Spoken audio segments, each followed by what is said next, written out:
এখন মা বৃদ্ধ, বাবা বুড়া, মা বুড়ি, বাবা বুড়া, বিবি, সন্তান, দুনিয়ার সব আপনি পাইলেন। সেই বাবা মার সঙ্গে যদি আপনি খারাপ আচরণ করেন, আল্লাহর কসম করে বলি বন্ধু, এটার নামই হলো ওয়ালা তাকফুরুন। তুমি কুফর করিও না, অকৃতজ্ঞ হইও না, অকৃতজ্ঞ হইও না, অকৃতজ্ঞ হইও না। রব্বুল আলামিন আমার জীবনে কোনো নেক আমল নাই আল্লাহ, আমি একটা নেক আমল করতাম রব্বে কারীম। আমার সারা জীবনের একটাই ইবাদত ছিল গো আল্লাহ, আমার বাড়ি একটা বৃদ্ধ মা ছিল, বাবা ছিল। আল্লাহ আমি গরিব মানুষ, মহিষ চড়াইতাম, উট দুম্বা ভেড়াগুলি মাঠে চড়াইয়া বিকেলবেলা এসে দুধ দহন করে আমি বাজারে বিক্রি করে কিছু দুধ আমি বাড়িতে মা বাবার জন্য নিয়ে আসতাম, কিছু দুধ আমি বিক্রি করে বাজার সদাই করতাম। রব্বুল আলামিন আল্লাহ আমার জীবনের কোন আমল নাই আল্লাহ, প্রত্যেক দিনের আমল ছিল আমি ওই দুধগুলি নিয়ে এসে আমি আমার বৃদ্ধ মা বাবারে আগে খাওয়াইতাম। যুবক শুনিয়ে যাও, আমি সারা জীবন এই আমলটা করেছি আমার মায়ের জন্য, বাবা ছোটকালে মারা গেছে। আমি ফরিদি সাহেবের একটা আমল সারা জীবন আছে, আমি আল্লাহর দরবারে বলতে পারবো আল্লাহ আমার মাফ করে দিও। একটা আমল আমি সারা জীবন করেছি, এই আমলটা আমি করেছি। আল্লাহর নবী ডেকে বলেন, ওই উম্মত হাত তুলে বলতেছে, রব্বুল আলামিন আমি আমার বৃদ্ধ মা বাবারে না খাওয়াইয়া আমি সন্তানদেরকে খাওয়াইতাম না, আর সন্তানদেরকে আমি খাওয়াইতাম না আল্লাহ। আমি একদিন মহিষ চড়তে চড়তে, উটদুম্বা ভেড়া চড়াইতে চড়াইতে রাত হয়ে গেল। দুধ দহন করে বাজারে বিক্রি করে ফিরে আসতে আসতে রাত হয়ে গেল। ইয়া আল্লাহ, রাত্র হয়ে যাওয়ার পরে এসে দেখি আমার বৃদ্ধ মা এবং বাবা রাত্রিবেলা ঘুমায় রয়েছে। আল্লাহ আমার চিন্তা, আমি আমার বাবা মারে না খাওয়াইয়া সন্তানদেরকে কিছুই খাওয়াবো না। আমার বাচ্চারা খাবারের জন্য চারপাশ দিয়ে ঘুরতে লাগলো আর কাঁদতে লাগলো। আমি বললাম, না বিবি রে, আমি আমার মা বাবারে না খাওয়াইয়া সন্তান খাওয়াইব না, সন্তান আমি খাওয়াইব না। যুবক রে, যদি কখনো বাহির থেকে বিদেশ থেকে যেখান থেকে আসো, চাকরি আর ব্যবসা কিছু হাতে করে নিয়ে আসলে ঘরে মা থাকলে মার হাতে আগে দিও, বিবির হাতে দেওয়ার দরকার নাই, মায়ের হাতে আগে দিবা, মার হাতে। বাবা যদি থাকে বাবার হাতে আগে দিবা, মা বাবার হাতে দিবা। সারা জীবনে যদি কোনোদিন সুযোগ হয় মা বাবার হাতে যা কিছু আনো না কেন আগে মা বাবার হাতে দাও, বিবির হাতে দেওয়ার দরকার নাই, মা বাবার হাতে আগে দাও। সন্তানের আগে হাতে দেওয়ার দরকার নাই, মা বাবার হাতে আগে দাও।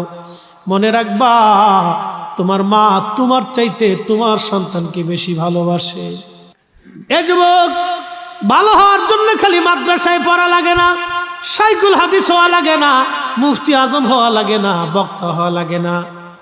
ভালো হওয়ার জন্যে বড় শিক্ষা দীক্ষার প্রয়োজন নাই। অক্সফোর্ড থেকে এসে একটা ছেলে বাবা মারে খাবার দেয় না, কিন্তু একজন দিনমজুর সারাদিন পরিশ্রম করে 500 টাকা রুজি করে গরিব মারে নিয়ে বাবারে নিয়ে খেয়ে রাত্রিবেলা ঘুমায়।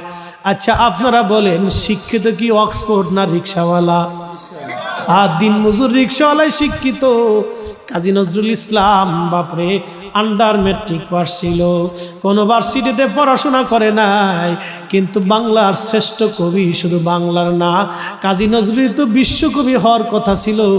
উনি তো বিশ্বকবি বাপ, একটার দুইটা না, 4500 নাত আমার নবীর নামে লিখে ফেললো। একবার জোরে বলা যাবে কে মারহাবা।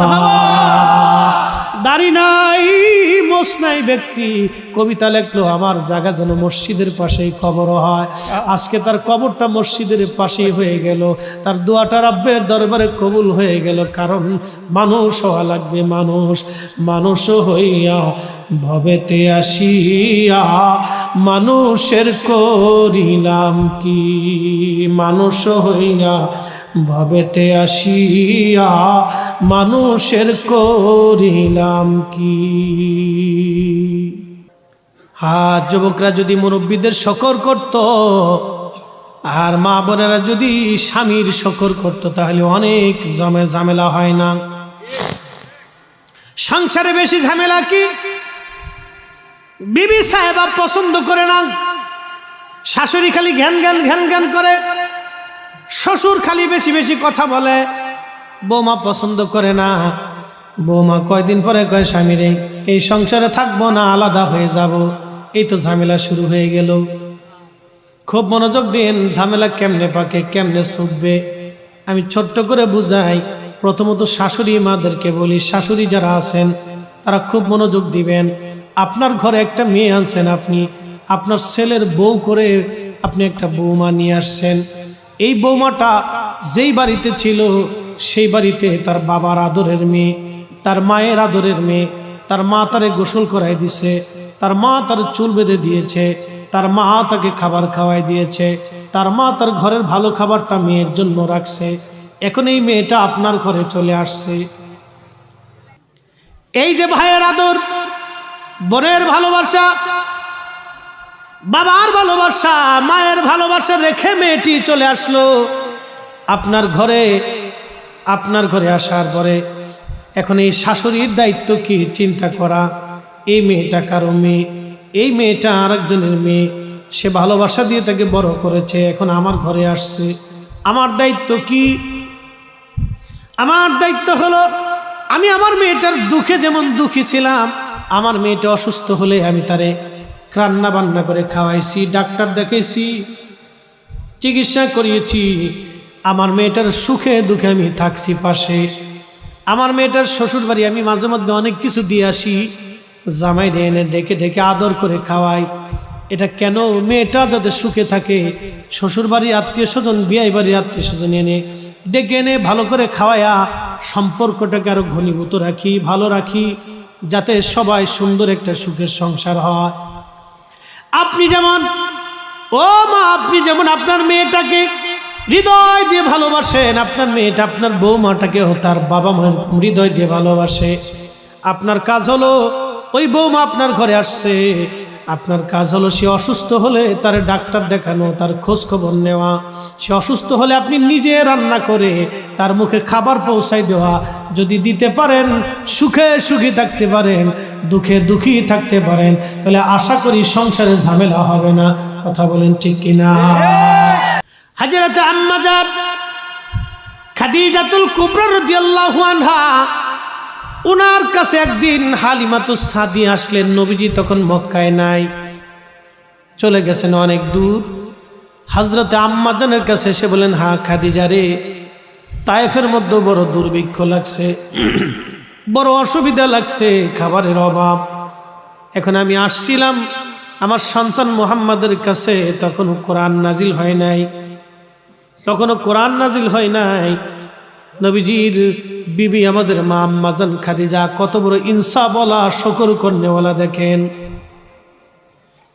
স্বামীর দুধ মা, কোরআন নাজিল হয় নাই তখনও, ধর্ম তখনও আল্লাহ নাজিল করে নাই, কিন্তু ইনসাফওয়ালা কত বড় নারী। এই জন্য নবী বলতেন, তাহেরা তৈয়বা, তাহেরা তৈয়বা, তাহেরা তৈয়বা, তাহেরা তৈয়বা, তাহেরা তৈয়বা, তাহেরা তৈয়বা।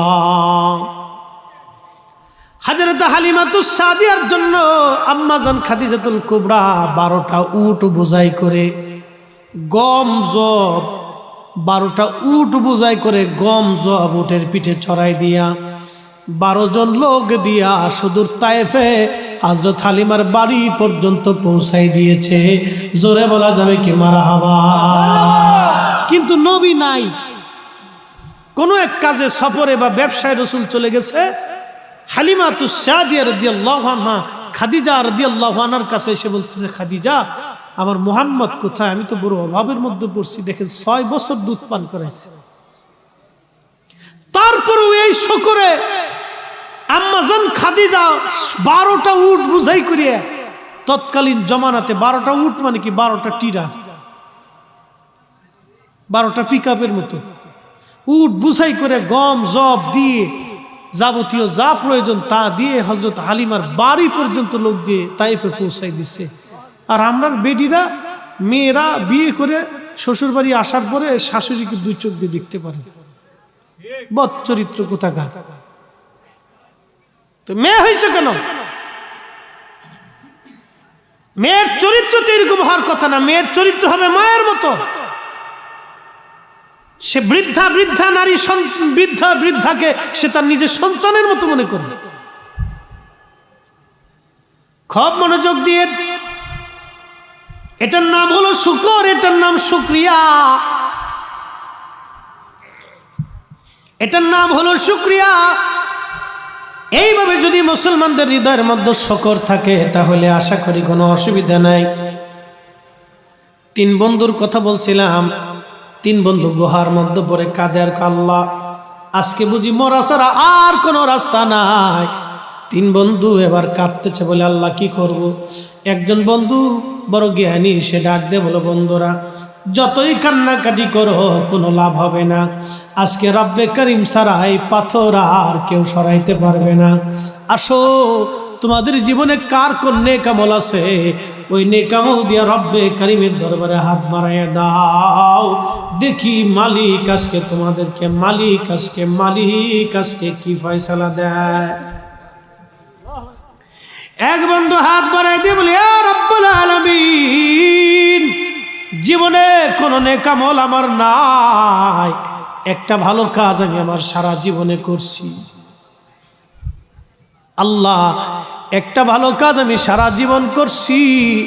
আল্লাহ আমার ঘরে একটা দিন মজুর ছিল, সারাদিন কাজের বিনিময়ে আমি 1 সা গম তারে দিতাম, মাত্র 3.25 সের, 3.5 সেরের মতো গম আমি তারে দিতাম। এই গম নিয়ে তার বাচ্চা কাচ্চা নিয়ে সংসার চালাইতো, বড় অভাবী মানুষ, খুবই গরিব ছিল লোকটা। আল্লাহ আমি তার সারাদিন পরিশ্রমের বিনিময়ে আমি তাকে 1 সা গম দিতাম। রব্বে কারীম একদিন তার বিনিময় না নিয়ে সে চলে গেল, বহুদিন সে আমার কাছে আর ফিরে আসে নাই।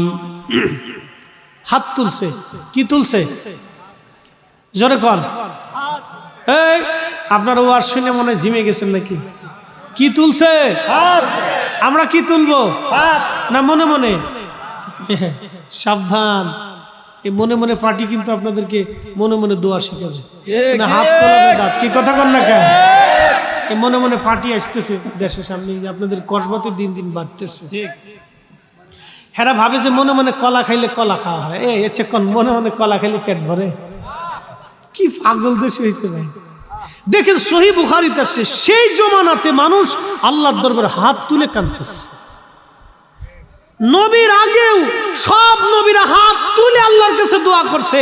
এটা শুধু আমরার নবীর সুন্নত না, পৃথিবীর 1.25 লক্ষ সাহাবী, 1,24,000 মতান্তরে 2,24,000 নবী রাসূলদের এই তরিকা ছিল হাত তুলে দোয়া করা। তার মানে আদম সফিউল্লাহ থেকে কিয়ামত পর্যন্ত সবার এই তরিকা হাত তুলে আল্লাহর কাছে দরখাস্ত করা। ওরা হাত তুলাই বাদ দিয়ে দিতেছে। বলতেছি আপনাকে সামনে, শয়তানের ডা রাখছি, কিন্তু এটা অনেক বড় চালাকি। আপনি খালি বেদাতের ভয় দেখাবেন না, বেদাত এই পদ্ধতিতে এই পদ্ধতিতে এই পদ্ধতিতে এইভাবে এইভাবে নবী করেন, ব্যাস বুঝাই দিছে আপনি।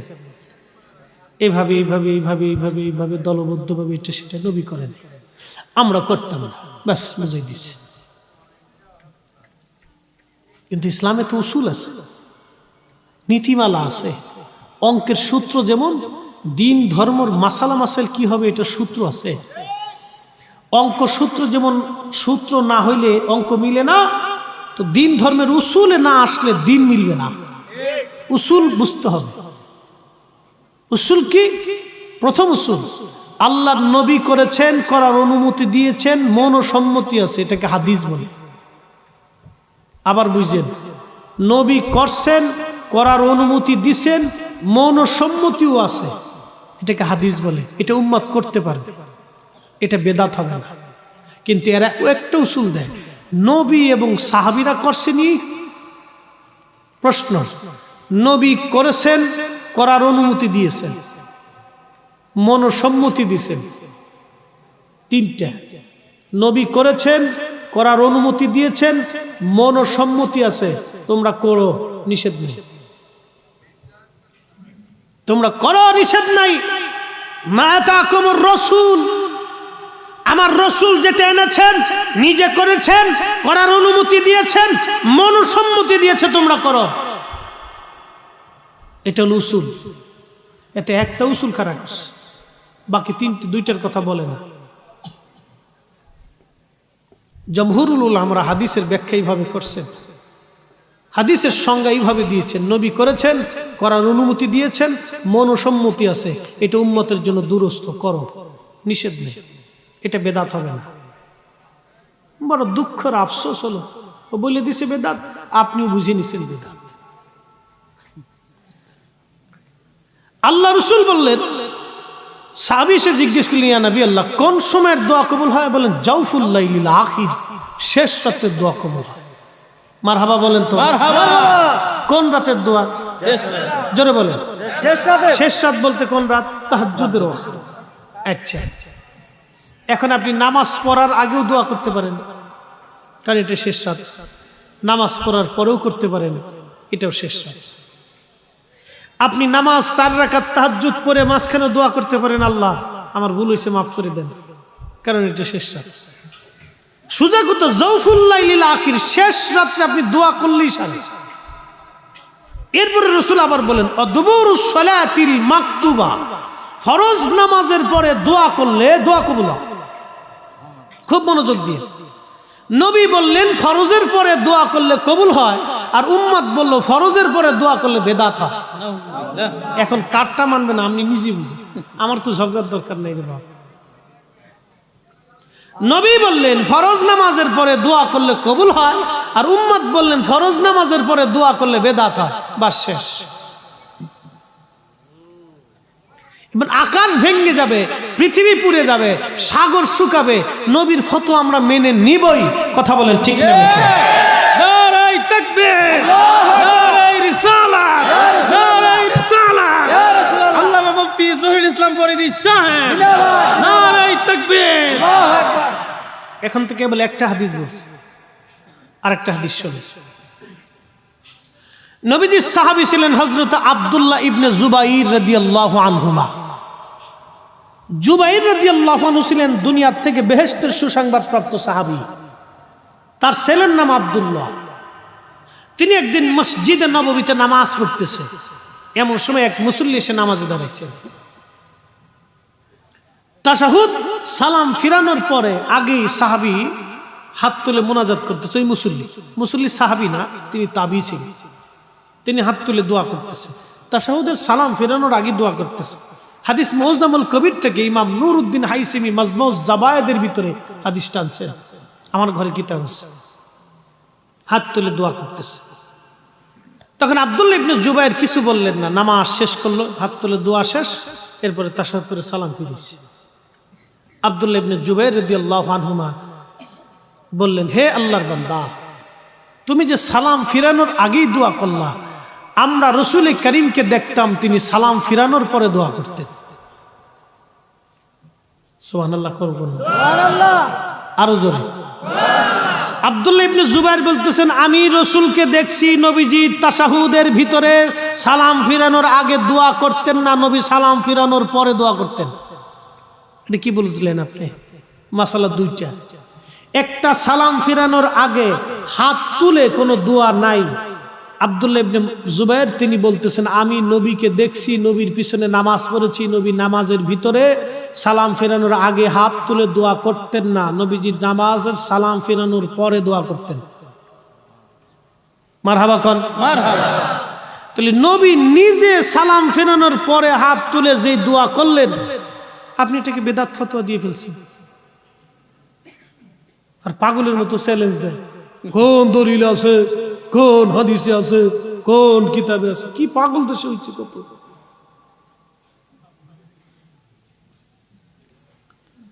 বাপ, দোয়াটা অনেক বড় দামি ইবাদত। দেখেন কত দামি।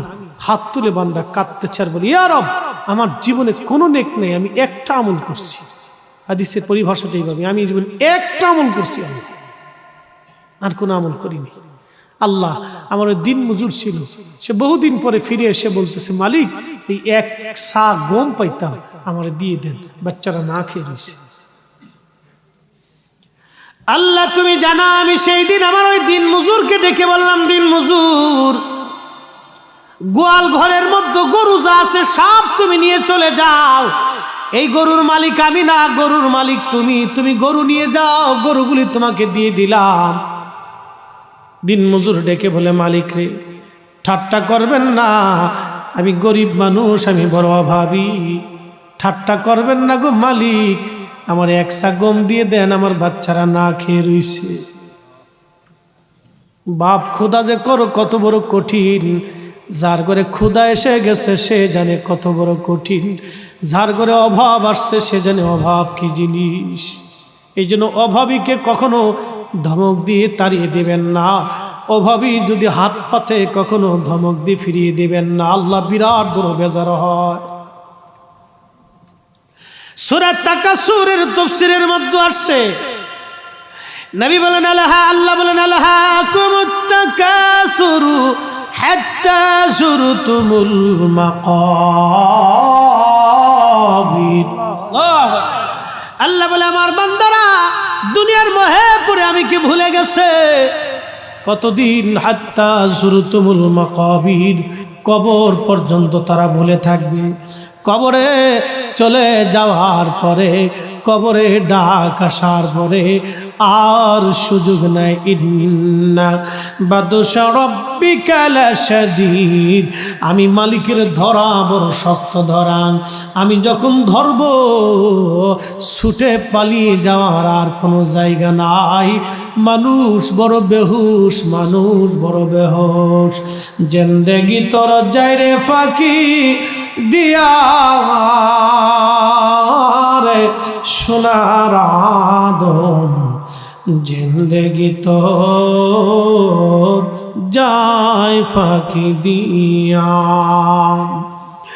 ও আদম রে,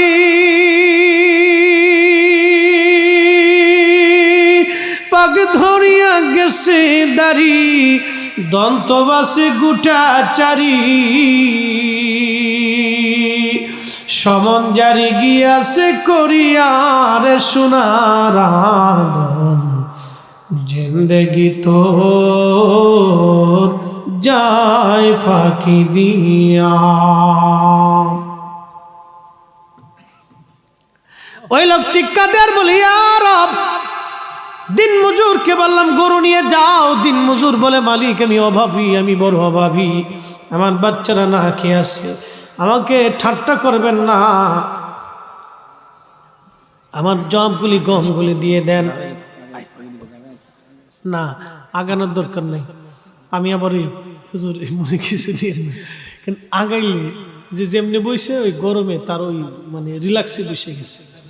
যারা বসার দরকার তার এই পাশে জায়গা আছে, এসে বসবে না, নাহলে দাঁড়াই হবে অসুবিধা আসেন। তবে যারা বাহিরে আছেন আমি ভাইদেরকে বলবো, আসেন ভাই, ভিতরে এসে বসেন ভাই। এই জীবনের সময় চলে গেলে আর কখন এটা পাবেন, এই যে যাইবকার সময়টা আর কখনো এটা কখনো পাবেন না। এটা যে যাবে আর কখনো আর ফিরে আসবে না ভাই। তো বসে পড়েন ভাই, আমরা বাইরে না থাকি। এটা যে চলে যাবে ফিরে আর কখনো ফিরে আসবে না। আজকে আমাদের প্রধান অতিথি সভাপতি মুরব্বীরা বসে বসে কেন?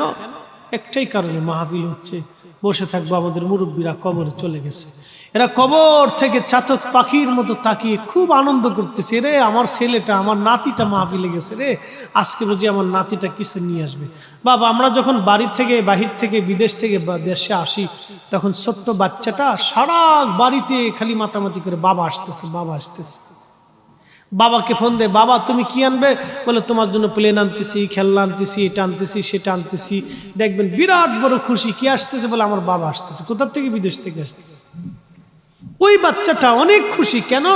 বাবা তার জন্য খেলনা টেলনা বিস্কুট চকলেট এগুলি নিয়ে আসতেছে, সে অনেক বিরাট খুশি বাবা আসতেছে। প্রিয় মুহতারাম, একটা বাবাকে পেয়ে একটা সন্তান যদি এরকম খুশি হয়, সন্তানের 2 হাতের দোয়া পাওয়ার পরে বাবা মা কবর থেকে যেতে অনেক বেশি খুশি হয়। আমরা বুঝি না, অনেক খুশি হয়, যে খুশি আপনি দেখেন না। যদি দেখতেন তাহলে সর্বসময়ের নামাজের পরে আপনি বাবা মার জন্য দোয়া করতেন। আপনি দেখেন না, তাই এই নসিব তো নেই। ও নবীর উম্মত,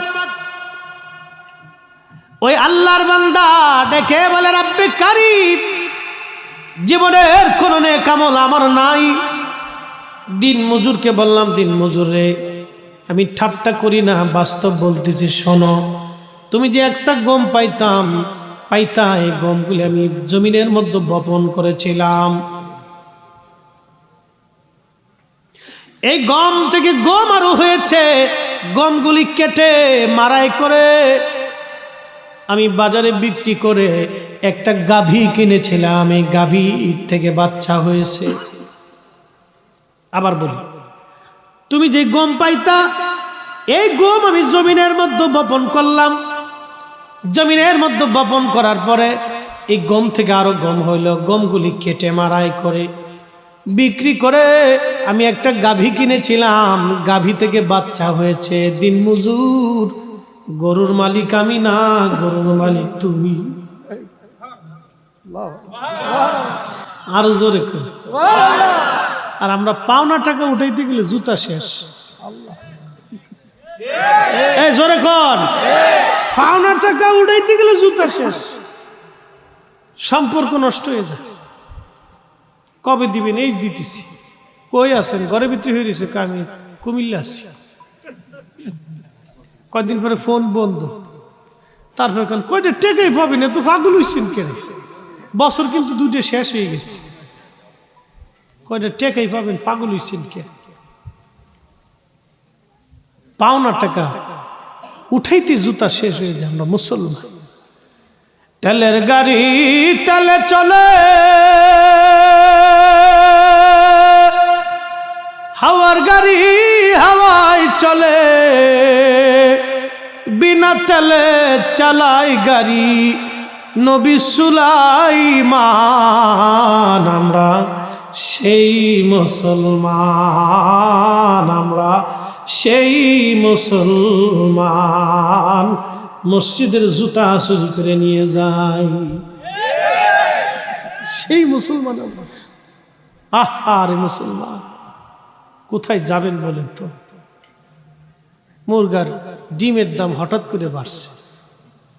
আচ্ছা, মুরগায় কি হরতাল ডাকছিল যে আজকে ডিম 7 দিন তো করে দিব না? যা, মুরগা তো হরতাল ডাকছে না। তো ডিমের দাম হঠাৎ করে বাড়লো, সিন্ডিকেট করে একটা দাম বাড়াই দিয়ে বাংলাদেশের কোটি কোটি মানুষের পকেট থেকে শত শত কোটি টাকা রাতারাতি সিন্ডিকেটাররা চুরি করে নিয়ে গেল। আচ্ছা বাপ, বন্ধু, আপনাদেরকে একটা প্রশ্ন করি, জবাব দিবেন তো?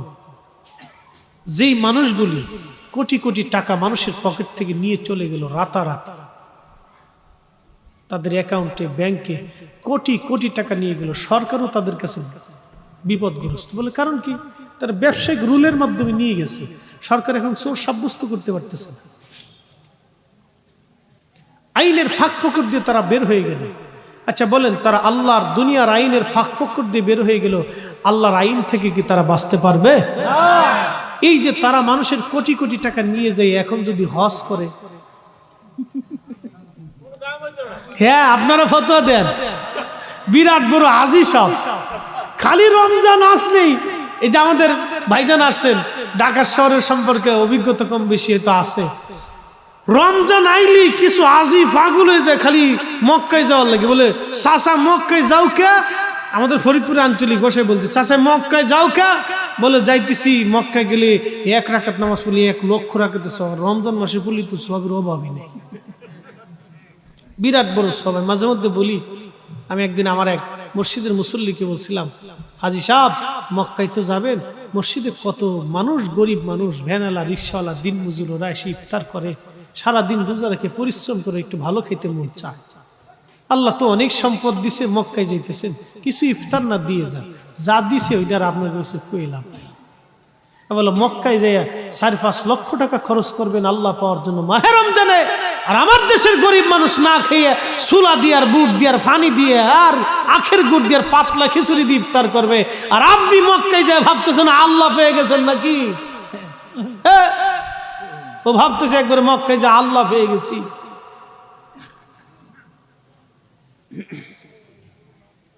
আমার দেশের কত গরিব মা রাত্রিবেলা সেহরি খায় কোন রকম একটু কটা ভাত দিয়ে কটা ডাল দিয়ে একটু ভর্তা দিয়ে, বা বহু আছে বাংলাদেশ, আপনি দেখলে চোখে পানি আসবে, বহু আছে।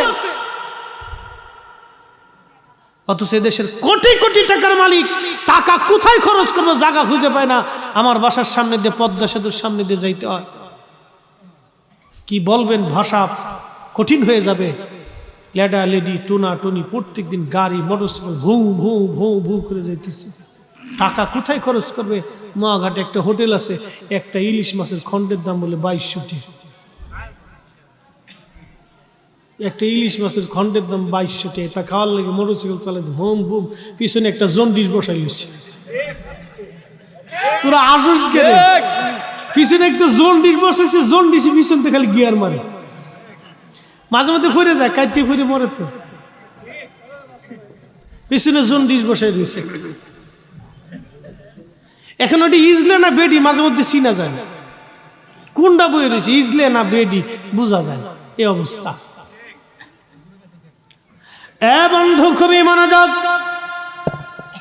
এই জন্য আমাদের উচিত কি? আমাদের উচিত এই যে আমাদের সামাজিক এই কুকর্মগুলি দিন দিন বেড়ে যাচ্ছে, এতে আমাদের ভয়াবহ ক্ষতি কি জানেন? আমার যে ভদ্র ছেলেগুলি, যে যুবকগুলি, তারা ভদ্র শরীফ ভদ্র পরিবারের ছেলে মেয়েরা, এগুলি দেখার পরে তাদের মন মানসিকতা নষ্ট হয়ে যায়, তাদের মন চায় ওইদিকে ঝুঁকে যাওয়ার জন্য। কথা বলেন ঠিক কিনা? দুই একটা শিয়াল কুত্তার জন্য তো আমরা ভালো মানুষ নষ্ট করতে পারি না, ঠিক কিনা? দুই একটা শিয়াল কুকুরের জন্য আমার সমাজ নষ্ট হতে পারে না, রাষ্ট্র নষ্ট হতে পারে না। বাপ কি বলবো, বাসা কোটি কোটি টাকার মালিক, টাকা কোথায় খরচ করবে জায়গা পায় না। কিন্তু বহু মা টাকার অভাবে ওষুধ কিনতে পারে না, বহু মা টাকার অভাবে সন্তানকে ওষুধ কিনে দিতে পারে না, বহু মা টাকার অভাবে নিজের স্বামীর চিকিৎসা করাইতে পারে না, বহু স্বামী টাকার অভাবে বিবির ওষুধ কিনে দিতে পারে না, বহু বাবা টাকার অভাবে সন্তানকে ওষুধ কিনে দিতে পারে না, বহু বাবা আছে টাকার অভাবে সন্তানকে ভালো খাওয়াইতে দিতে পারে না। আহা, বহু আছে বাংলাদেশে, ওরা টাকা খরচ করার জায়গা পায় না, কিন্তু আমার দেশের বহু মানুষ না খেয়ে থাকে, ওরা জানে, কিন্তু ওরা আমার দেশের গরিব মানুষকে দেয় না। এরা নাম দিছে কি বিরাট বড় একটা, কি বলবো বলেন তো? মাঝে মধ্যে আমার মসজিদে আমি বলি 4-5 হাজার মুসল্লি হাউজিং, তো পয়সা আছে, এটা আছে মেলা বহুত। আমি সারি দিন আপনার মেয়েটা রাস্তা দিয়ে মোটরসাইকেল দিয়ে আমার বাসার সামনে দিয়ে যায়, আমার বাসা আবার চেকপোস্টের সামনে বসুন্ধরা, সেকেন্ড বসুন্ধরা আর কি, এখান থেকে যায়। প্রত্যেক শুক্রবার আসলে জুমার নামাজের পড়ার পরে যে কি তুফানটা না লাগে, বসে বলে একটা পার্ক আছে কি, এখানে যায়, এখানে যায় মোটরসাইকেল। ধনীরা, তোমাদের মেয়েরা রাস্তা দেখে পর পুরুষের সাথে লজ্জা করে না? তো পুরুষ হচ্ছে, তুমি হিজড়া হলিতে বলে, তুমি বাপ কেন? নিজের মেয়েকে কন্ট্রোল করতে পারো না তো কিসের বাপ হয়েছ? কথা বলো ঠিক কিনা? তুমি তোমার স্ত্রীকে কন্ট্রোল পারো না, তোর স্বামী হচ্ছে কেন? একটা পুরুষ হিজড়া হয়ে গেছে, পুরুষ পুরুষের মতো থাকতে হবে। আমি বলি যে 2-1টা শিয়াল কুত্তার জন্য আমার সমাজ কেন নষ্ট হবে? কেন নষ্ট হবে আমার সমাজ? এগুলিতে দিন দিন ডিভোর্সের সংখ্যা বাড়তেছে, পারিবারিক কলহ বাড়তেছে, বহু পুরুষের জীবন সংসার নষ্ট হয়েছে, বহু সন্তান আজকে বাবা মা হারা হয়ে গেছে, বহু সন্তান রিফিউজির মতো হয়ে গেছে।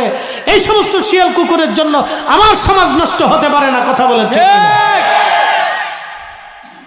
এগুলি আমার দেশে দিন দিন বাড়তেছে, এগুলিকে প্রতিহত করা সামাজিকভাবে আমাদের দায়িত্ব।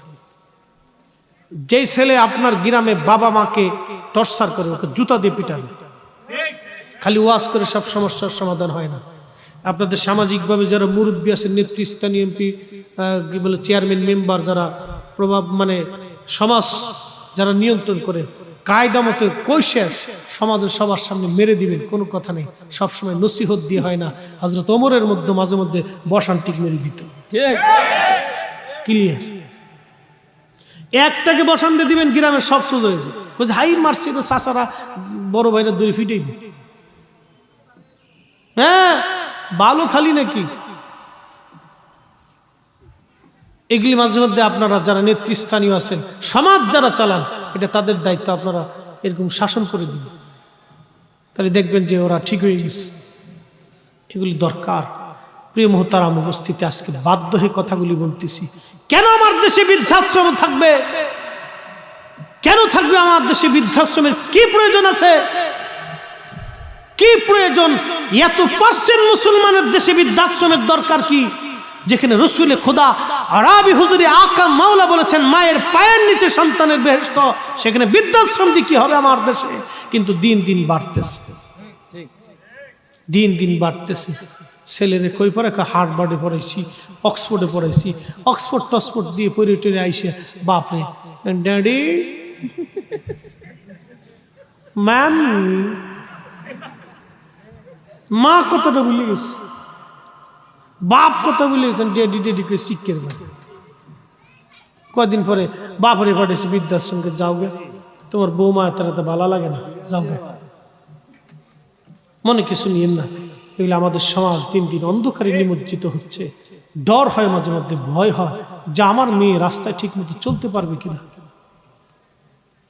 কয়েকদিন আগে খবরে দেখলাম বাংলাদেশে 25,000 শুধু কিশোর গ্যাং সদস্য প্রত্যেকটা শহরে। আমার রক্তহীন হয়ে গেছে, আমার রক্তহীন হয়ে গেছে। 25,000 গ্যাং সদস্য আমার কিশোররা। এই 25,000 কিশোর আগামীতে সন্ত্রাস হতে চলেছে। আপনার কল্পনা করতে পারবেন? এই 25,000-এর জন্য আমার ছেলে নষ্ট হবে, আমার ভাতিজা নষ্ট হবে, আমার সমাজ নষ্ট হয়ে যাবে। এগুলি তো আমাদের জন্য অনেক ভয়ঙ্কর কথা, খুবই মারাত্মক কথা। এখনই সামাজিকভাবে এগুলো আমাদের প্রতিরোধ প্রতিকার দরকার। কথা বলেন ঠিক কিনা? আল্লাহ কবুল করুন, বলেন আমিন। একটু দরুদ শরীফ পড়ি। আল্লাহুম্মা সাল্লি আলা সাইয়্যিদিনা মাওলানা,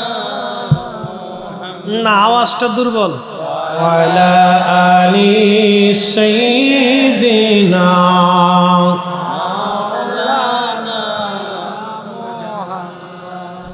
উড়ে যাও রে মাহফিলের হাওয়া,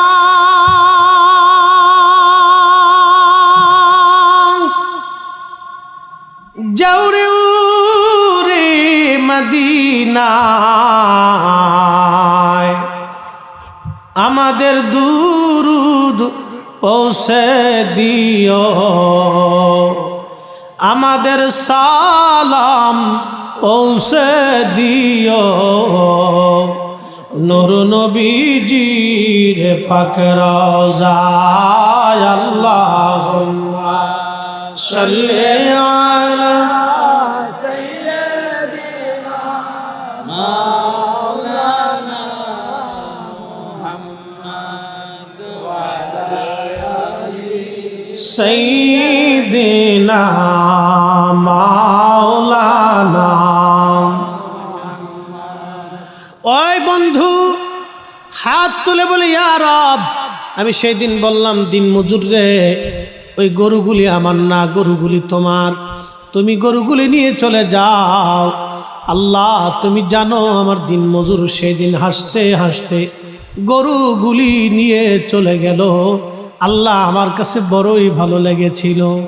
ইয়া রব, যদি তোমার কাছে ভালো লেগে থাকে, পাথর গুহার সামনে পড়ে আছে, আল্লাহ বড় বিপদের মধ্যে পড়ে আছি, রব্বে কারীম পাথর তুমি সরায় দাও।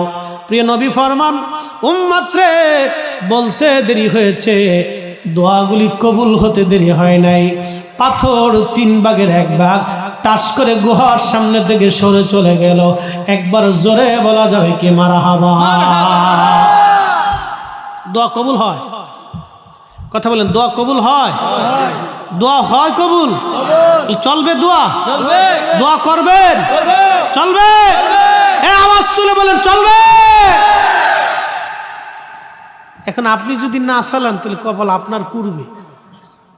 আমি ফরিদি সাহেবের কিছুই, শয়তান 7 লক্ষ বছর ইবাদত করার পরে আল্লাহ বলেন উসজুদুলি আদম, অনেক ঘটনা, আদমের দিকে সেজদা দাও। সেজদা কিন্তু আদমকে না, মসজুদ ছিল আল্লাহ, কেবলা ছিল আদম, হাকিকতে নূরে মুহাম্মাদি ছিল ইজ্জত। আমি বলি নেই, এই কথা লিখেছেন হযরতে আব্দুল্লাহ ইবনে আব্বাস রাদিয়াল্লাহু আনহুমা 1450 বছর আগে। উনি একটা কবিতা বলেছিলেন রসুলের সামনে দাঁড়িয়ে তাবুকের যুদ্ধের ময়দানে। আমার ঘরে 27টা কিতাবের মধ্যে এই কবিতাটা আছে। আমি কয়টা কিতাবের নাম বলবো বলেন তো? হযরত আউস ইবনে খুরাইম রাদিয়াল্লাহু আনহু জীবনী বর্ণনা করতে যে ঘটনাটা আসছে। من قبلها تبت في الجلال وفي مستودع حيث يخسف الورق ثم هبت البلاد لا بشر ولا مدغة ولا علق। প্রথম 2 লাইন, من قبلها تبت في الجلال وفي مستودع حيث يخسف الورق। ও রব, ও আমার হাবিব, আপনি যখন জান্নাতের মধ্যে তখন ছিলেন যখন আদম সফিউল্লাহ বিবি হাওয়াকে নিয়ে জান্নাতের মধ্যে ঘোরাফেরা করেছিল, পল্লবে পল্লবে, গাছের ছায়ায় ছায়ায় ছায়ায় ছায়ায়, জান্নাতের প্রশান্তিতে প্রশান্তিতে আদম যখন ঘুরেছিল। আদম নবী একা ছিল না, আপনি নবী তখনও আদমের মধ্যেই ছিলেন। একবার জোরে জোরে বলা যাবে কি মারহাবা। এরপরে তিনি আরো লিখছেন, ওয়ালাম্মা বুলিদতা, যখন আদম আলাইহিস সালাম পৃথিবীতে আসছে, পৃথিবীতে আদমকে পাঠানো হলো।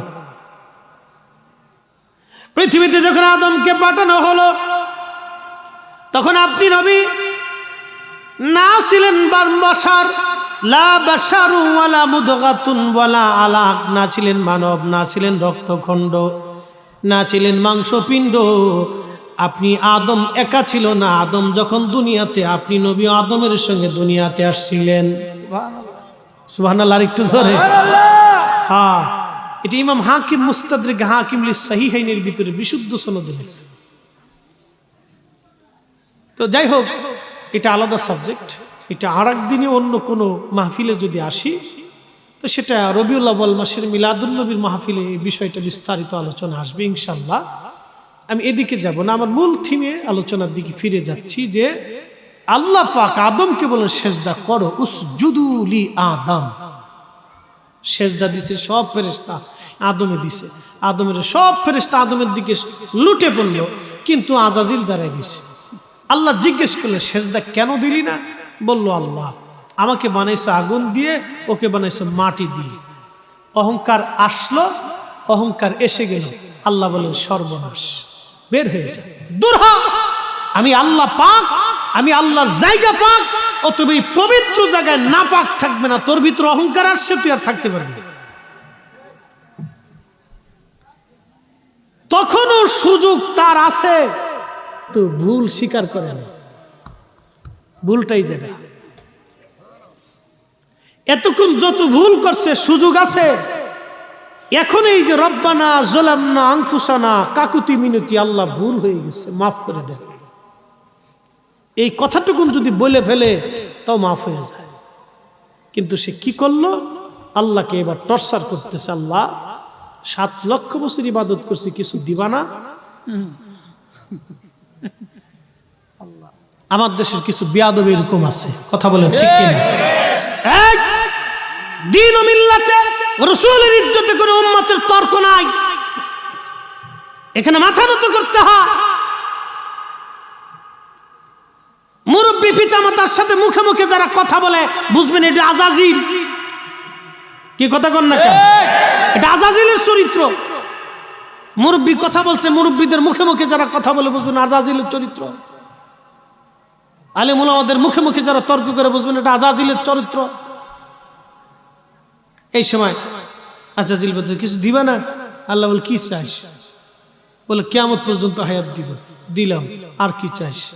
বলে আমাকে তাম পৃথিবীর তাসারুফ করতে 1 সেকেন্ডের ভিতরে সময় দিবা। বলে তাও দিলাম। আর কি চাইস? বলে বান্দার রক্তের শিরা দিয়ে ঢুকে একবার কালবের এখানে বসে বসে ধোকা দিব। মিন শাররিল ওয়াসওয়াসিল খান্নাস। আল্লাহ বললেন তাও দিলাম। কি করবি? তখন শয়তানে বলতেছে কি জানে, হে রব, তোমার ইজ্জত জালালের কসম করে বলতেছি, তোমার একটা উম্মত আমি জান্নাতে ঢুকতে দেব না। শয়তানের পাওয়ার দেখছেন? আল্লাহর মুখে মুখে তর্ক করতেছে, তোমার ইজ্জত জালালের কসম করতেছি, একটা তোমার বান্দা বেহেশতে ঢুকতে দেব না। সব ধোঁকা দিয়ে দিয়ে দিয়ে দিয়ে জাহান্নামী বানাই দেব। আল্লাহ পাক তখন চ্যালেঞ্জ দিয়ে বলেন, এই শয়তান, আমি রব্বে কারীমের ইজ্জত জালালের কসম করে বলতেছি, তুই গুনাহ করাবি, আমার বান্দারা যদি আমার কাছে মাপ চায়, চাইতে দেরি হবে, আমি আল্লাহ তার গুনাহ মাফ করতে দেরি করব। আরো জোরে, আরো জোরে। খুশি? মাফ কেমনে চাবে? আল্লাহ মাফ করে দাও, এভাবে বিনয়ের সাথে কাকুতির সাথে, হে রব ভুল হয়ে গেছে, আল্লাহ আল্লাহ ভুল হয়ে গেছে, ক্ষমা করে দেন আল্লাহ, অনেক গুনাহ করে ফেলছি আল্লাহ, আমি তো তোমারই দাস, তোমারই বান্দা, তুমি ছাড়া তো আমার আর কেউ নেই আল্লাহ। এই যে বিনয়ে যখন মাপ চাবেন, আল্লাহ পাক সাথে সাথে টান দিয়ে আপনার জীবনের সমস্ত গুনাহকে মাফ করে দেবে। কিন্তু শয়তান তো আপনাকে এখান থেকে সরাইতেছে, খুব কৌশলে সরাচ্ছে, তা খুব কৌশলে আপনাকে সরাচ্ছে, খুব কৌশলে আপনাকে সরাচ্ছে। খুব সাবধান, আপনাদেরকে সতর্ক করা দায়ী আল্লাহ হিসেবে আমাদের দায়িত্ব, পালন না করা করা এটা আপনাদের দায়িত্ব। মাপ চাবেন কিনা, ইখলাসের সাথে তওবা করবেন কিনা বন্ধু, সেটা আপনার নিজের একান্ত ব্যক্তিগত বিষয়। তবে আমি সবসময় আমার নিজেকে ইস্তিগফারের মধ্যে রাখি, স্মরণ আসার সাথে আমি ইস্তিগফার করি, হে রব ভুল হয়ে গেছে, আমি বিনয়ে চাই, গভীর রাত্রে চাই, বাড়িতে গেলে সেজদার মধ্যে চাই, হাত তুলে চাই, যখন সুযোগ হয় তখন চাই, মাহফিলে চাই, মিলাদে চাই, দোয়াতে চাই, আমার সুযোগ হইলে আমি হাত বাড়াই, মাফ চাই। প্রিয় রসুল সহিহ বুখারীর মধ্যে বলছেন, আমি প্রত্যেক দিন 70 বার আল্লাহর কাছে ইস্তিগফার করি। নবী গুনাহের কারণে ইস্তিগফার করতেন না, রসুল করিম ইস্তিগফার করতেন বিনয়ের কারণে, বিনয়ের কারণে, বিনয়ের কারণে, আল্লাহকে খুশি করার জন্য, গুনার জন্য না। কিন্তু আমরা আল্লাহর কাছে মাফ চাবো গুনার জন্য, ভুলের জন্য। কথা বলেন ঠিক কিনা? আমাদের মাফটা যেন ভুলের জন্য হয়, তাহলে দোয়া হবে? কথা বলেন, দোয়া হবে? চলবে যেন এটা বন্ধ না হয়। আল্লাহ কবুল করুক সকলকে, আমিন। দ্বিতীয় বন্ধু হাত বাড়াই দিচ্ছে, রব্বুল আলামিন, আমার জীবনে কোনো নেক আমল নাই আল্লাহ, আমি একটা নেক আমল করতাম রব্বে কারীম, আমার সারা জীবনের একটাই ইবাদত ছিল গো আল্লাহ, আমার বাড়ি একটা বৃদ্ধ মা ছিল, বাবা ছিল আল্লাহ, আমি গরিব মানুষ, মহিষ চড়াইতাম, উট দুম্বা ভেড়াগুলি মাঠে চড়াইয়া বিকেলবেলা এসে দুধ দহন করে আমি বাজারে বিক্রি করে কিছু দুধ আমি বাড়িতে মা বাবার জন্য নিয়ে আসতাম, কিছু দুধ আমি বিক্রি করে বাজার সদাই করতাম। রব্বুল আলামিন, আসেন আল্লাহ, আমার জীবনের কোন আমল নাই আল্লাহ, প্রত্যেক দিনের আমল ছিল আমি ওই দুধগুলি নিয়ে এসে আমি আমার বৃদ্ধ মা বাবারে আগে খাওয়াইতাম। যুবক শুনিয়ে যাও, আমি সারা জীবন এই আমলটা করেছি আমার মায়ের জন্য, বাবা ছোটকালে মারা গেছে। আমি ফরিদি সাহেবের একটা আমল সারা জীবন আছে, আমি আল্লাহর দরবারে বলতে পারবো, আল্লাহ আমার মাফ করে দিও, একটা আমল আমি সারা জীবন করেছি, এই আমলটা আমি করেছি। আল্লাহর নবী ডেকে বলেন, ওই উম্মত হাত তুলে বলতেছে, রব্বুল আলামিন, আমি আমার বৃদ্ধ মা বাবারে না খাওয়াইয়া আমি সন্তানদেরকে খাওয়াইতাম না, আর সন্তানদেরকে আমি খাওয়াইতাম না। আল্লাহ, আমি একদিন মহিষ চড়তে চড়তে উর্দুম্বা ভেড়া চড়াইতে চড়াইতে রাত হয়ে গেল। দুধ দহন করে বাজারে বিক্রি করে ফিরে আসতে আসতে রাত হয়ে গেল। ইয়া আল্লাহ, রাত্র হয়ে যাওয়ার পরে এসে দেখি আমার বৃদ্ধ মা এবং বাবা রাত্রিবেলা ঘুমায় রইছে। আল্লাহ, আমার চিন্তা, আমি আমার বাবা মারে না খাওয়াইয়া সন্তানদেরকে কিছুই খাওয়াবো না। আমার বাচ্চারা খাবারের জন্য চারপাশ দিয়ে ঘুরতে লাগলো আর কাঁদতে লাগলো। আমি বললাম, না বিবি রে, আমি আমার মা বাবারে না খাওয়াইয়া সন্তান খাওয়াইব না, সন্তান আমি খাওয়াইব না। যুবক রে, যদি কখনো বাহির থেকে বিদেশ থেকে যেখান থেকে আসো, চাকরি আর ব্যবসা কিছু হাতে করে নিয়ে আসলে ঘরে মা থাকলে মার হাতে আগে দিও, বিবির হাতে দেওয়ার দরকার নাই। মায়ের হাতে আগে দেবা, মার হাতে। বাবা যদি থাকে বাবার হাতে আগে দিবা, মা বাবার হাতে দিবা। সারা জীবনে যদি কোনো দিন সুযোগ হয় মা বাবার হাতে যা কিছু আনো না কেন আগে মা বাবার হাতে দাও, বিবির হাতে দেওয়ার দরকার নাই, মা বাবার হাতে আগে দাও। সন্তানের আগে হাতে দেওয়ার দরকার নাই, মা বাবার হাতে আগে দাও। মনে রাখবা, তোমার মা তোমার চাইতে তোমার সন্তানকে বেশি ভালোবাসে। হ্যাঁ, কথা কন না কেন? আমার জীবনের কোনো নেক আমল নাই, আল্লাহ একটাই নেক আমল আমি করছি। আমার মা ঘুমিয়ে পড়েছে, এখন চিন্তা করলাম মাকে যদি ডাকি মার কষ্ট হবে। দেখেন, মাকে যদি ডাকি মার কষ্ট হবে। না না, আমি মাকে ডাকবো না। বাচ্চারা খাবারের জন্য কেঁদে কেঁদে কেঁদে কেঁদে ঘুমিয়ে পড়লো। হে রব, আমি তখনও খাবারের এই দুধের পেয়ালা হাতে নিয়ে মায়ের বিছনার পাশে বসে রইলাম। মা কখন উঠবে?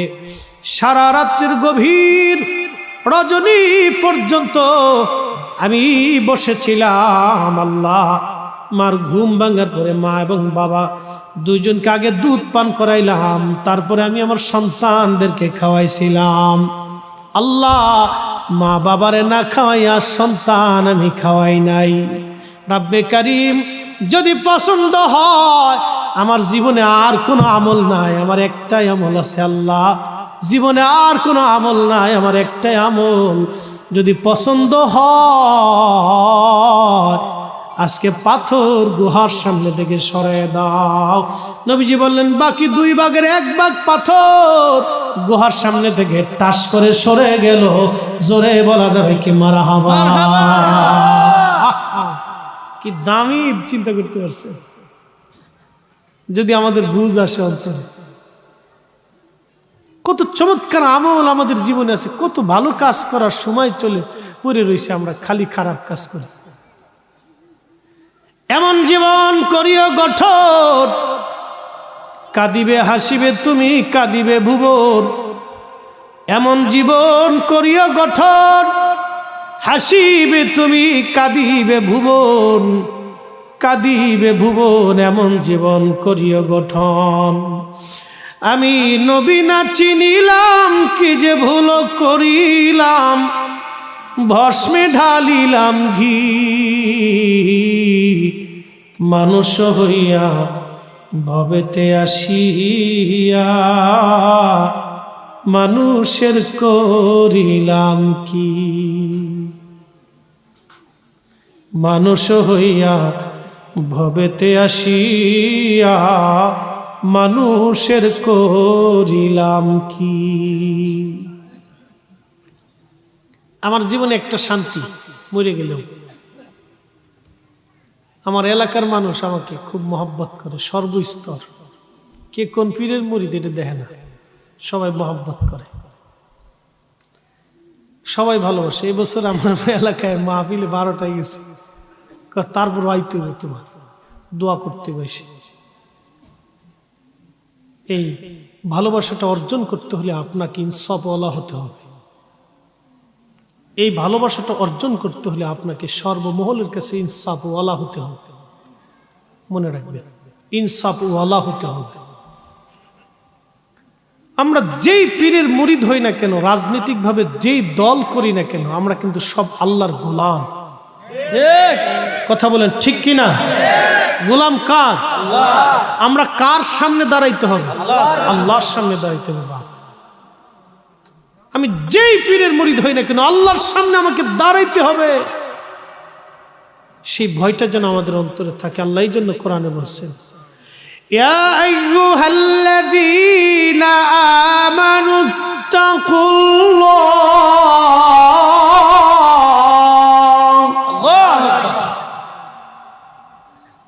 হে ঈমানদার, আমি আল্লাহকে ভয় করো।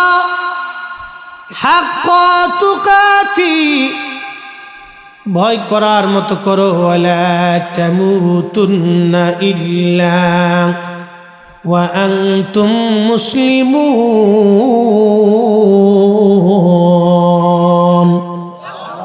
ও আমার বান্দারে, মুসলমান না হয়ে কবরে আইসো না, মুসলমান হয়ে আসো, মুসলমান হয়ে আসো, মুসলমান হয়ে আসো, মুসলমান হয়ে আসো। আমি মরে যাওয়ার পরে যদি মানুষ আমাকে ভালোই না বললো, তাহলে আমি কি করলাম জীবনে? আমি মরার পরে যদি মানুষ মনে করে শিয়াল কুত্তা মারা গেছে, তাহলে আমার জীবন বৃথা হয়ে গেল। সর্বনাশ হলো, মহা সর্বনাশ হলো, মহা সর্বনাশ হয়ে গেল, মহা সর্বনাশ হয়ে গেল।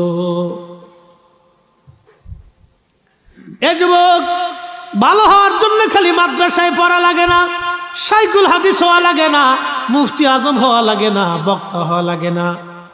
ভালো হওয়ার জন্যে বড় শিক্ষা দীক্ষার প্রয়োজন নাই। অক্সফোর্ড থেকে এসে একটা ছেলে বাবা মারে খাবার দেয় না, কিন্তু একজন দিনমজুর সারাদিন পরিশ্রম করে 500 টাকা রুজি করে গরিব মারে নিয়ে বাবারে নিয়ে খেয়ে রাত্রিবেলা ঘুমায়। আচ্ছা আপনারা বলেন, শিক্ষিত কি অক্সফোর্ড না রিক্সাওয়ালা? আর দিনমজুর রিক্সাওয়ালাই শিক্ষিত। কাজী নজরুল ইসলাম বাপরে আন্ডার মেট্রিক পাস ছিল, কোনো ভার্সিটিতে পড়াশোনা করে নাই, কিন্তু বাংলার শ্রেষ্ঠ কবি। শুধু বাংলার না, কাজী নজরুল তো বিশ্বকবি হওয়ার কথা ছিল। উনি তো বিশ্বকবি বাপ, একটার দুইটা না, 4500 নাত আমার নবীর নামে লিখে ফেললো। একবার জোরে বলা যাবে কে মারহাবা? দাড়ি নাই, মোছ নাই ব্যক্তি কবিতা লেখলো, আমার জায়গা যেন মসজিদের পাশেই কবর হয়।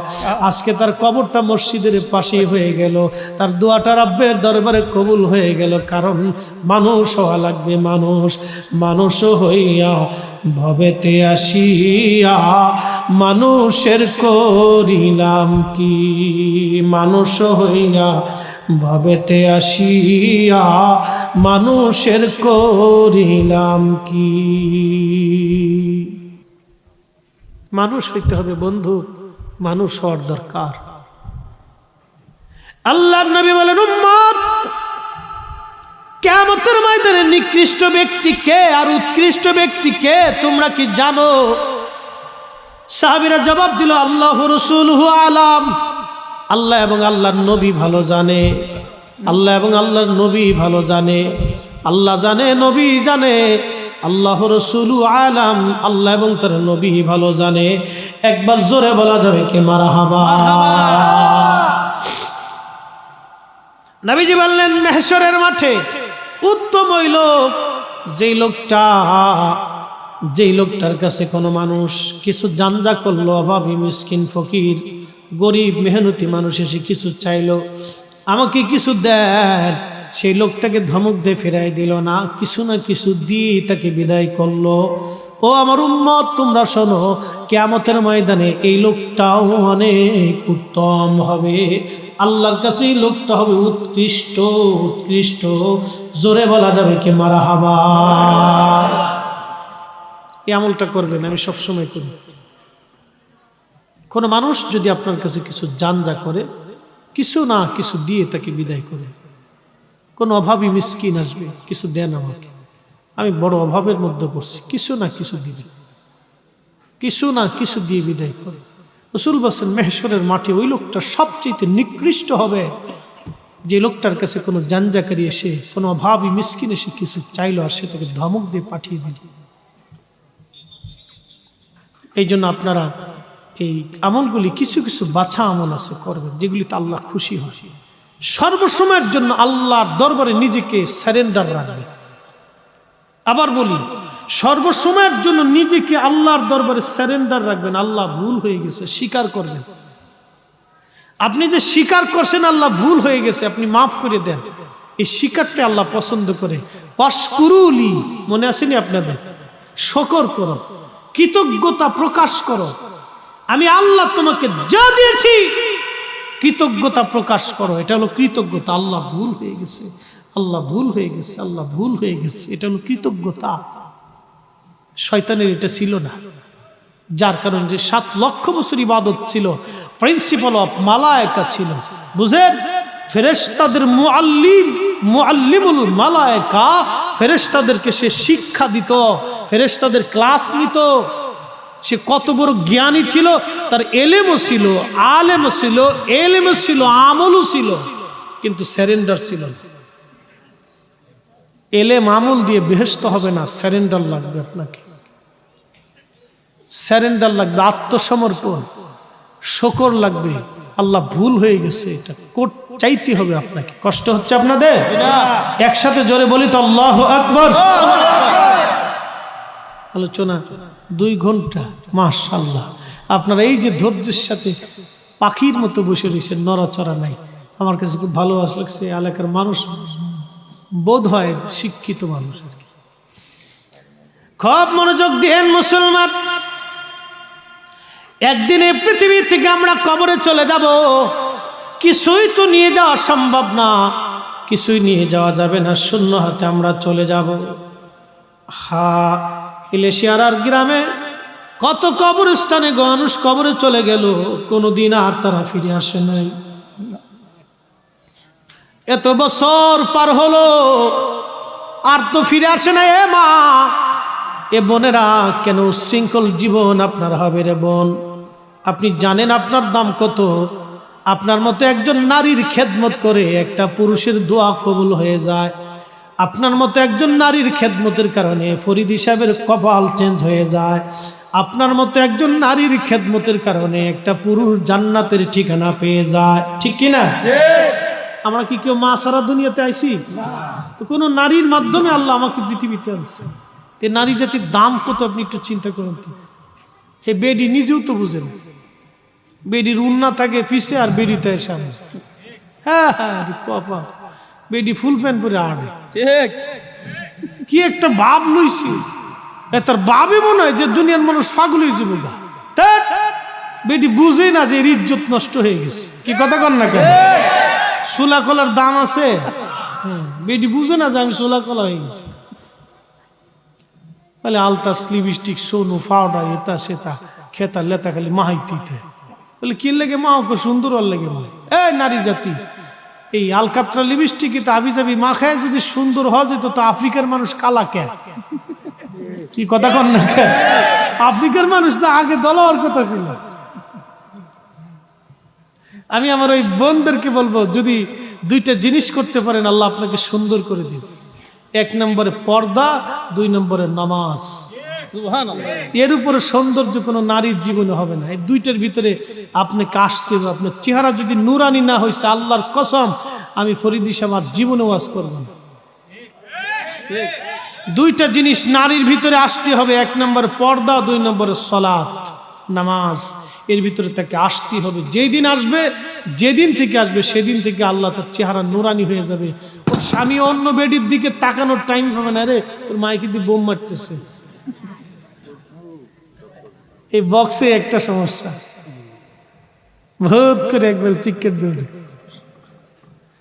আচ্ছা, যা হোক, ইনশাল্লাহ নারীদেরকে 2টা প্রেসক্রিপশন দিয়ে গেল, যদি পালন করে তো কাজ হবে। খুবই মনোযোগ দিয়েন বন্ধু।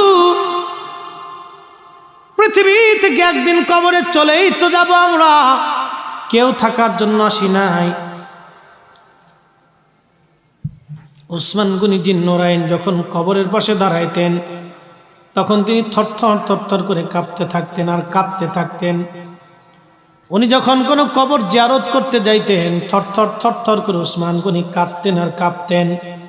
উসমান গনি জিন্নুরাইন কাঁপতেন। সাহাবীরা বলতেন, হুজুর আপনি কাঁদেন কেন, কাঁপেন কেন, কি হয়েছে আপনার, এইভাবে কাঁদেন কেন? উসমান গনি জিন্নুরাইন বলতেন, সাহাবীরা রে, তোমরা কি জানো এই কবর হলো প্রথম মঞ্জিল, এই কবর প্রথম ঘর, পেহলি ঘর এই কবর। এই ঘরের 3টা প্রশ্নের জবাব যদি কারো সহজ হয়, বাকি প্রশ্নের জবাবগুলি তার সহজ হয়ে যাবে। এই 3টা প্রশ্নের জবাব যদি দিতে না পারে রে, বাকি মঞ্জিলগুলি তার জন্য কঠিন, বাকি মঞ্জিলগুলি তার জন্য বিরাট বড় কঠিন। আজকে যদি আমি ফরিদি সাহেবের মরণ হয়, কালকে মাগরিবের আগেই কবরস্থ করার চিন্তা হয়ে যাবে। মাগরিব হয়ে গেছে, সময় পার হয়ে যাচ্ছে, 24 ঘন্টা চলে যাচ্ছে। তাড়াতাড়ি করে কবর দিয়ে দাও, সন্ধ্যার পরে দেরি করা যাবে না। সবাই কবরস্থ করে চলে আসবি। আহা, সন্ধ্যার আগে বা এশার আগে, মাগরিবের পরে বা আগে, বলেন তো ওই কবরে 3টা প্রশ্ন করা হবে, জবাব দেওয়ার জন্য প্রস্তুত আছি কিনা আমরা জানি না, প্রস্তুত আছি কিনা আমরা জানি না। চিন্তা যখন মগজে আসে, শরীর হিম হয়ে যায়, পেরেশানি বেড়ে যায়। উপায় কি, উপায় কি, সেই দিন উপায় কি হবে রে, উপায় কি? 3টি প্রশ্নের জবাব আমি কেমনে দিব? কে আমার প্রশ্নের জবাব দিয়ে দিবে রে? উপায় কি হবে আমার, উপায় কি, উপায় কি হবে রে আমার, উপায় হবে কি? এই জন্য নবী বলতেন, উম্মত প্রত্যেক দিন যদি 20 বার মরণকে স্মরণ করো, তার মরণটা শাহাদাতের মরণ হবে। জোরে বলা যাবে কি সুবহানাল্লাহ? আহা, কবরে চলে যাব আমরা, পৃথিবী থেকে একদিন কবরেই চলে যাব, এটাই তো বাস্তব, এটাই সত্যি। বিদায় জানানো হবে কবর দেশে। আরে বড় কঠিন জায়গা, বড় কঠিন জায়গা, বড় কঠিন, বড় কঠিন। এই প্রশ্নের জবাবগুলি কি করে দিব রে? উপায় কি, উপায় কি, উপায় কি? ক্ষমা ছাড়া আর তো কোনো রাস্তা নাই। ক্ষমা, ক্ষমা, ক্ষমা, ক্ষমা। এই জন্য বেশি বেশি করে মালিকের দরবারে কৃতজ্ঞতা প্রকাশ করবেন, বেশি বেশি করে শুকর আদায় করবেন, বেশি বেশি করে বিনয়ে কাকুতি মিনতি দিয়ে ক্ষমা চাবেন, আল্লাহ ভুল হয়ে গেছে। নামাজের পরে চান, তাহাজ্জুদের সময় চান, মাহফিলের শেষে চান। যদি যুবকরে বেশি গুনাহ করতে মন চায়, কবরের পাশে যায় দাঁড়ায় যাবেন, গুরুস্থানে দাঁড়ায় হাত তুলে কাঁদবেন, আর তাকায় দেখবেন কত যুবক এই গুরুস্থানে ঘুমাইছে, কত মানুষ এই কবরে ঘুমাইছে। একদিন তো এই কবরে আমাদেরও যাওয়া লাগবে। আহা, এই কবরে তো একদিন ফিরে আসা লাগবে আমাদের, এই কবরেই তো ঘর হবে আমাদের। উপায় কি, উপায় কি? এই চিন্তাগুলি আপনাদের মগজে নিয়ে আসবে। বেশি গুনাহ করতে মন চাইলে গুরুস্থানের পাশে যে জিয়ারতে যাবেন, প্রত্যেক দিন ফজরের নামাজের পরে যাবেন, প্রত্যেক জুমাতে যাবেন। বাপ, এগুলির জন্য কোনো নির্দিষ্ট সময়ের প্রয়োজন নেই, সুযোগ পাইলেই যাবে। গেলে 2টা লাভ হবে, একটা আখেরাতের কথা মনে হবে, আর একটা দিল যদি পাথরের মতো শক্ত হয়, মোমের মতো নরম হয়ে যাবে। সুবহানাল্লাহ বলা যাবে না ভাই? প্রত্যেক দিন সাহাবায়ে কেরামের জিয়ারত, আল্লাহ নবীজি প্রত্যেক রজনীতে জান্নাতুল বাকিতে যাইতেন, জিয়ারত করতেন। এই জন্য আমরা কবরে চলে যাব। আল্লাহ ওয়ানফিকু, একসাথে একটু জোরে বলি আল্লাহু আকবার। একটু তেলাওয়াত শোনাই, ভাই রিকোয়েস্ট করছি হুজুর একটু তেলাওয়াত করেন। আল্লাহু আকবার ওয়ালিল্লাহিল হামদু, বিসমিল্লাহির রাহমানির রাহিম। আল্লাহু আকবার। وأنفقوا مما رزقناكم من قبل أن يأتي أحدكم الموت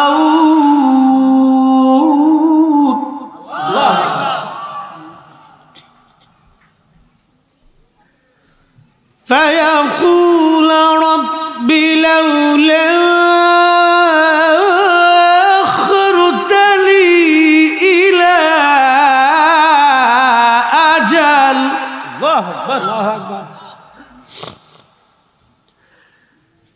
ইলা আজালিন করিব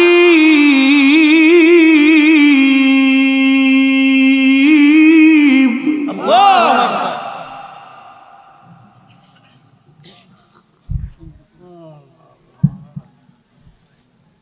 وأنفقوا مما رزقناكم বান্দারে তোমাকে আমি অনেক রিজিক দিছি, তোমার যা প্রয়োজন ছিল আমি সব মিটাইছি।